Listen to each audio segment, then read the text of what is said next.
بسم الله الرحمن الرحيم إن الحمد لله نحمده ونستعينه ونستغفره ونعوذ بالله من شرور أنفسنا ومن سيئات أعمالنا من يهده الله فلا مضل له ومن يضلل فلا هادي له وأشهد أن لا إله إلا الله وحده لا شريك له وأشهد أن محمدا عبده ورسوله صلى الله عليه وعلى آله وصحبه وسلم أما بعد.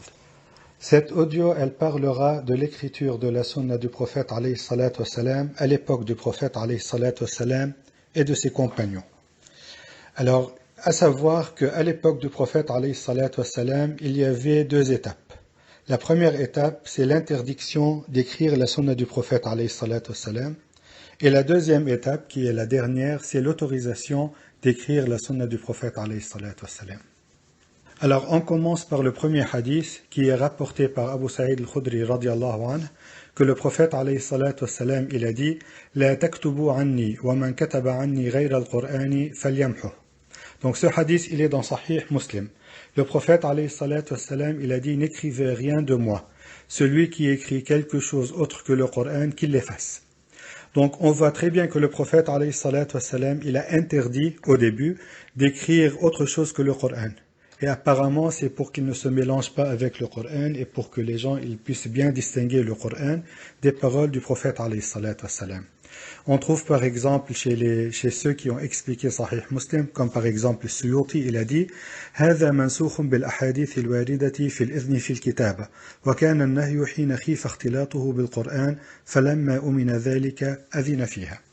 Donc il a dit que ce hadith il est abrogé, il veut dire l'interdiction d'écrire quelque chose autre que le Coran, il a été abrogé par les hadiths qui sont venus après et qui ont autorisé l'écriture. Il a dit cette interdiction, elle était relative au fait que le prophète alayhi salatu wassalam, il avait peur que les gens ils confondent entre ses paroles et les paroles d'Allah, et le Coran qui est la parole d'Allah. Alors je vais citer quelques hadiths du prophète alayhi salatu wassalam qui sont authentiques et qui mentionne que le prophète alayhi salatu wassalam, il a autorisé à écrire sa parole. Le premier hadith, il est dans les deux sahih, il est muttafaq alayh. An Abi Hurayra radiyallahu anhu qal, je vais l'expliquer directement en français. Il a dit après que le prophète alayhi salatu wassalam, il est rentré à Mecca, donc on sait que le prophète alayhi salatu wassalam, il a fait la hijra, puis après il a reconquis Mecca. Alors, après être rentré à Mecca, alors il a fait une khutbah devant les gens. Alors, il a fait une louange à Allah. Puis après, il a dit Inna Allah habasa an Makkah al-fil wa sallata alayha rasulahu wal mu'minin. Donc, Allah, il a interdit à l'éléphant, qui était à l'époque de Abraha, de faire du mal à Mecca. Donc, parce qu'Abraha, il était sorti avec l'éléphant pour détruire la Kaaba. Alors, Allah, il a interdit. Donc, il n'a pas laissé l'éléphant rentrer dans Mecca pour détruire la Kaaba. Puis après, le prophète, alayhi salatu wassalam, il a dit « Wa sallata alayha rasulahu wal mu'minin » Donc, Allah, il a autorisé son prophète, alayhi salatu wassalam, il parle de lui-même, et les croyants pour rentrer à Mecca. Il veut dire avec la force. Puis après, il a dit « فَإِنَّهَا لَا تَحِلُّ لِأَحَدٍ كَانَ قَبْلِي » Donc, ça n'a pas été permis pour personne qui était avant moi. « وَإِنَّهَا أُحِلَّتْ لِي سَاعَةً مِنَ النَّهَارِ » Donc Allah, il m'a autorisé d'entrer avec, on va dire, avec les armes, etc., une seule heure dans une journée. Donc c'est pas toujours qui est permis. وَإِنَّهَا لَا تَحِلُّ لِأَحَدٍ بَعْدِي Donc c'est interdit pour quiconque après moi d'entrer avec des combattants, etc., à Mecca. Puis après, il a dit فَلَا يُنَفَّرُ صَيْدُهَا وَلَا يُخْتَلَى شَوْكُهَا وَلَا تَحِلُّ سَاقِطَتُهَا إِلَّا لِمُنْشِدٍ Donc après, il a dit c'est interdit de chasser dans Mecca.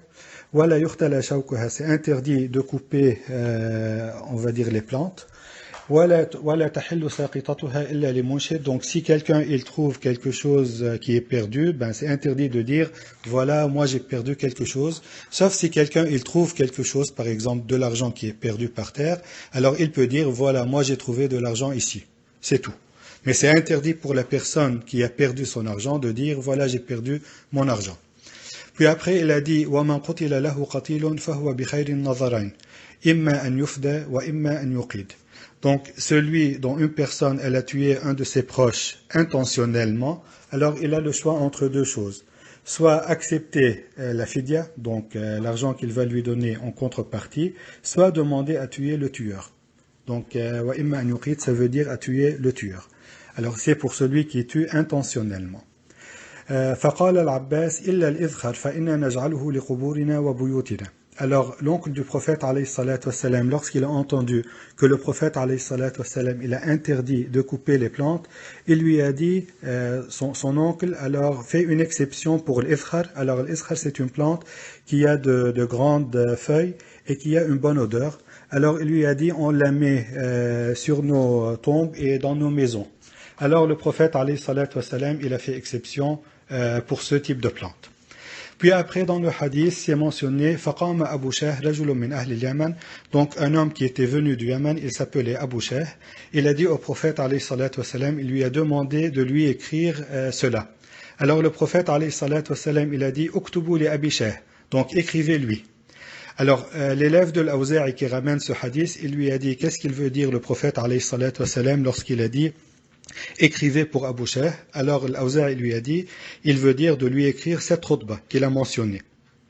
Donc voilà, on voit bien que le prophète alayhi salatu wassalam, il a autorisé à écrire sa parole pour cet homme qui s'appelle Abu Shah. Peut-être que lui, il mémorisait mal ou autre chose, ou bien qu'il était âgé, et qu'il voulait transmettre cette science peut-être parmi ces gens. Alors c'est pour cela qu'il a demandé qu'elle soit écrite, et le prophète alayhi salatu wassalam, il leur a demandé de lui écrire cette khutbah. Aussi nous avons le hadith de Abdullah ibn Amr ibn al-As radiyallahu anhuma qui disait qu'il écrivait tout ce qu'il entendait du prophète alayhi salatu wassalam et qu'il voulait mémoriser. Alors il l'écrivait pour après le remémoriser. Alors, il y a des gens qui lui ont dit, fais attention, le prophète, alayhi salatu wassalam, il parle des fois lorsqu'il est en colère, etc. Donc, n'écris pas tout ce que tu entends de lui. Alors, il s'est arrêté d'écrire, puis après, il a demandé au prophète, alayhi salatu wassalam, il lui a dit, j'écrivais, et il y a des gens qui m'ont dit, n'écris pas. Alors, le prophète, alayhi salatu wassalam, il lui a dit, uktub, fawalladhi nafsi biyadih, ma kharaja minni illa haqq. Il lui a dit, écris. Puis après, il a juré par Allah, qui détient son âme, l'âme du prophète, alayhi salatu wassalam, que tout ce qui sort du prophète, alayhi salatu wassalam, c'est la vérité. Alors ce hadith, il est dans Musnad l'imam Ahmad, il est dans Sunan Abi Dawood aussi, et sa chaîne est authentique. Donc voilà, le prophète, alayhi salatu wassalam, il a autorisé à ce compagnon d'écrire la parole du prophète, alayhi salatu wassalam, ce qui prouve que ce qui était interdit avant, c'était pour qu'il ne se mélange pas avec le Coran. Puis après, le prophète, alayhi salatu wassalam, il a autorisé des fois à écrire. Ce qui prouve aussi que c'est la fin, c'est pour la khutbah que j'ai mentionnée avant, c'était lors de Fath Makkah. Alors Fath Makkah, c'était dans les dernières années du prophète, alayhi salatu wassalam, ça veut dire que c'était vers la fin. Donc rien ne pourrait l'abroger, wallahu a'lam. Aussi dans Sahih al-Bukhari, Abu Hurayra radiyallahu anhu, il disait qu'il y a personne parmi les compagnons du prophète alayhi salatu wassalam qui ont transmis plus de hadiths que lui, sauf Abdullah ibn Amr. Il a dit parce que lui, il écrivait et moi je n'écrivais pas. Donc c'est pour cela qu'Abdullah ibn Amr, il a transmis beaucoup de hadiths. Alors, les deux, Abu Hurayra et Abdullah ibn Amr, ils ont transmis beaucoup de hadiths. On les appelle al-Mukthiroun. Ce sont ceux qui ont transmis plus que 1000 hadiths du prophète alayhi salatu wassalam parmi les compagnons. Alors, parmi ce que les compagnons du prophète alayhi salatu wassalam, ils ont aussi écrit comme hadith du prophète alayhi salatu wassalam, il y en a beaucoup. Je cite deux d'entre eux. Le premier, il est muttafaq alayh, donc il est authentique, il est dans les deux sahih. Et c'est ce que Ali ibn Abi Talib radiyallahu anhu, il a dit, nous n'avons écrit du prophète alayhi salatu wassalam que le Coran et ce qu'il y a dans cette sahifa. Sahifa, c'est quelque chose où on écrit dessus, que ce soit du papier, du cuir, quelque chose qui était à leur époque sur lequel on écrivait. Il a dit, qala an-nabi sallallahu alayhi wa sallam, donc le prophète alayhi salatu wassalam, il a dit, al-madinatu haramun ma bayna a'irin ila kadha. Donc le prophète alayhi salatu wassalam, il a dit que la Médina, donc la ville qui s'appelle Médina, qui est aujourd'hui la Médina du prophète alayhi salatu wassalam, c'est une ville qui est sacrée. Et puis après, il a délimité les limites de l'endroit qui est sacré, de la Médina. Il a dit c'est entre A'ir et Kaza. A'ir, c'est un endroit proche à la limite de Médina, et Kaza, ça veut dire est tel endroit. Il n'a pas mentionné. Mais il y a d'autres hadiths qui expliquent explicitement les limites de l'endroit qui est saint. Puis après, le prophète alayhi salatu wassalam, il a dit فَمَنْ أَحْدَثَ حَدَثًا أَوْ آوَى مُحْدِثًا فَعَلَيْهِ لَعْنَةُ اللَّهِ وَالْمَلَائِكَةِ وَالنَّاسِ أَجْمَعِينَ لَا يُقْبَلُ مِنْهُ عَدْلٌ وَلَا صَرْفٌ. Donc, celui qui fait un hadas. Alors, le hadas, c'est soit un grand péché, comme le fait de tuer une personne, ou bien de faire un grand munkar dedans, ou bien une bid'a. Alors, celui qui fait cela, ou bien qui fait rentrer une personne qui a cela, qui fait cela, donc il fait rentrer une personne qui a un hadas, une bid'a, ou bien un munkar, etc. Alors, cette personne, elle sera maudite par Allah, par les anges et par tous les gens. La yuqbalu minhu adlun wa la sarf. Ça veut dire le jour dernier, Allah il n'acceptera pas quelque chose pour compenser ce péché. Donc ce péché, il sera châtié. Il n'y a pas autre choix. Puis après, il a dit وَذِمَّةُ الْمُسْلِمِينَ وَاحِدَةٌ يَسْعَى بِهَا أَدْنَاهُمْ فَمَنْ أَخْفَرَ مُسْلِمًا فَعَلَيْهِ لَعْنَةُ اللَّهِ وَالْمَلَائِكَةِ وَالنَّاسِ أَجْمَعِينَ لَا يُقْبَلُ مِنْهُ صَرْفٌ وَلَا عَدْلٌ. Alors, ذِمَّةُ الْمُسْلِمِينَ وَاحِدَةٌ, ça veut dire que si un musulman, il fait rentrer sous sa protection un non-musulman, donc un homme, il le fait rentrer sous sa protection, alors tous les musulmans, ils doivent le protéger. Personne ne devrait le toucher ou bien lui faire du mal. Puis après, il a dit Faman akhfara musliman. Donc, si un musulman il protège une personne, puis après un autre musulman il tue cette personne ou bien il lui fait du mal, alors il sera maudit par Allah, par les anges et par tous les gens. Et le jour dernier, il n'y aura pas de compensation pour lui. Donc, il sera châtié.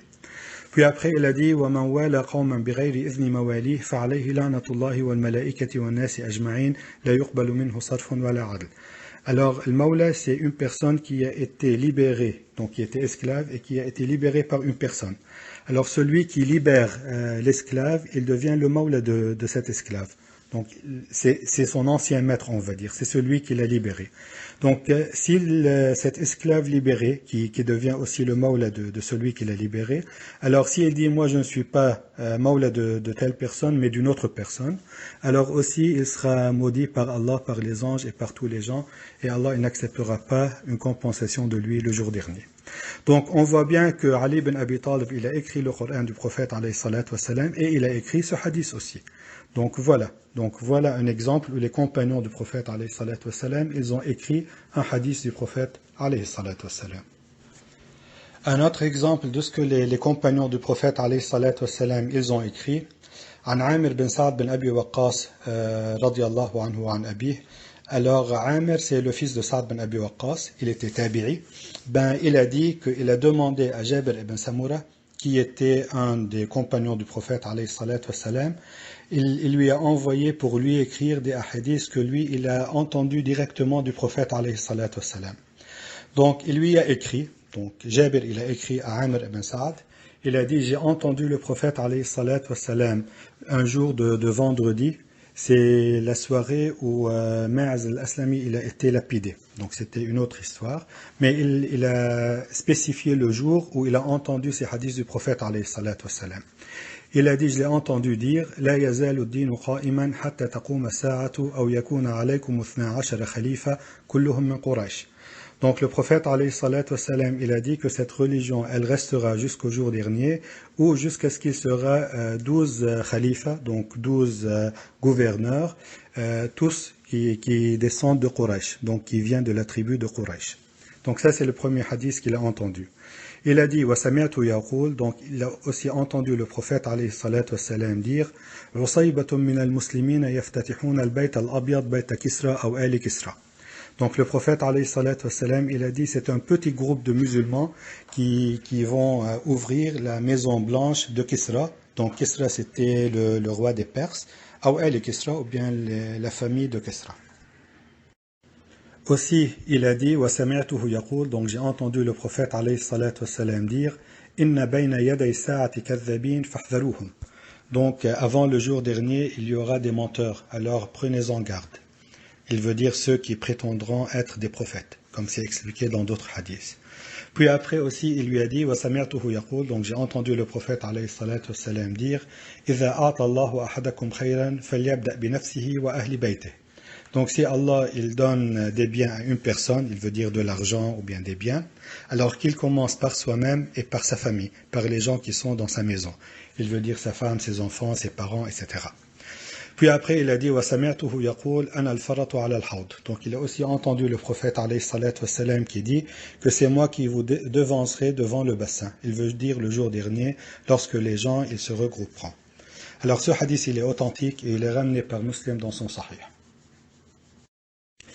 Donc en résumé, le prophète alayhi salatu wassalam, il avait interdit d'écrire autre chose que le Coran pour qu'il ne se mélange pas avec le Coran. Donc ça c'était en premier lieu. Puis après le prophète alayhi salatu wassalam, il a autorisé à écrire ses paroles comme il a autorisé pour Abu Shah et il a autorisé Abdullah ibn Amr et autres. Et les compagnons du prophète alayhi salatu wassalam, ils ont écrit aussi des hadiths du prophète alayhi salatu wassalam. Alors, ce qu'il faut savoir, je clôture cela parce que ce que l'imam al-Nawawi il a ramené de Qadi Iyad, il a dit, Qadi Iyad, il a dit que parmi les compagnons du prophète alayhi salatu wassalam et ceux qui sont venus après, les tabi'in, il y avait une divergence. Il y avait beaucoup qui disaient c'est détestable d'écrire la science autre que le Coran. Et il y avait beaucoup qui ont dit c'est autorisé d'écrire la science. Alors la science c'est la sunna à leur époque. Puis après, il a dit, il y a eu un ijma' de tous les musulmans que c'est autorisé et il n'y a plus de divergence après. Donc la divergence, elle était seulement au début, qui était à l'époque des compagnons et de ceux qui sont venus après, des tabi'in. Puis après, il y a eu l'ijma' que c'est autorisé et voilà, il n'y a plus de divergence. Wallahu ta'ala a'lam. هذا وصلى الله وسلم وبارك على نبينا محمد وعلى آله وصحبه والسلام عليكم ورحمة الله وبركاته.